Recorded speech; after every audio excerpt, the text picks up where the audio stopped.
राधे राधे दोस्तों। बैसाख चौथ व्रत कथा।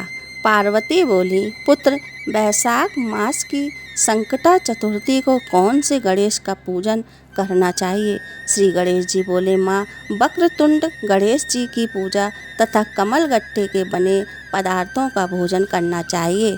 पूर्व काल में यही प्रश्न श्री कृष्ण ने युधिष्ठिर से किया था। भगवान श्री कृष्ण ने जैसा उत्तर दिया था वह मैं तुमसे कहता हूँ। पूर्व काल में रतिदेव के राज्य में धर्मकेतु नामक ब्राह्मण रहता था। इनकी सुशीला और चंचला नाम की 2 पत्नियां थीं। सुशीला धर्मपरायणी थी तथा व्रत और उपवास करती थी। चंचला कभी कोई व्रत ना करती थी और श्रृंगार आदि करके मन को सुंदर रखती थी। सुशीला के सुंदर कन्या और चंचला के पुत्र पैदा हुआ। चंचला सुशीला से बोली, तूने व्रतों में अपना शरीर सुखा दिया और बेटी पैदा की। देख, मैं कभी कोई व्रत नहीं करती, परंतु फिर भी पुत्र पैदा हुआ। अपनी सौत के वचन सुन सुशीला बहुत दुखी हुई और भक्ति पूर्वक गणेश की आराधना करने लगी। व्रत से प्रसन्न गणेश जी स्वप्न में दर्शन देते हुए बोले, सुशीला, मैं तेरी पूजा से प्रसन्न हूँ।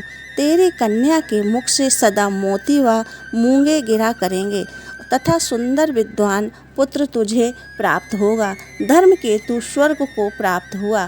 चंचला सभी धन लेकर अलग हो गई। सुशीला अपने पुत्र को कन्या का पालन करने लगी और धनवान हो गई। उसकी संपत्ति को देखकर चंचला जलने लगी और सुशीला की पुत्री को कुएं में डाल दिया।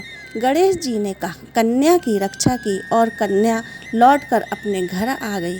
कन्या को आया देख चंचला सुशीला के पैरों पर गिर पड़ी और बोली, बहन, हमें क्षमा करें, तुम दयालु हो। तुमने दोनों कुलों को तार दिया।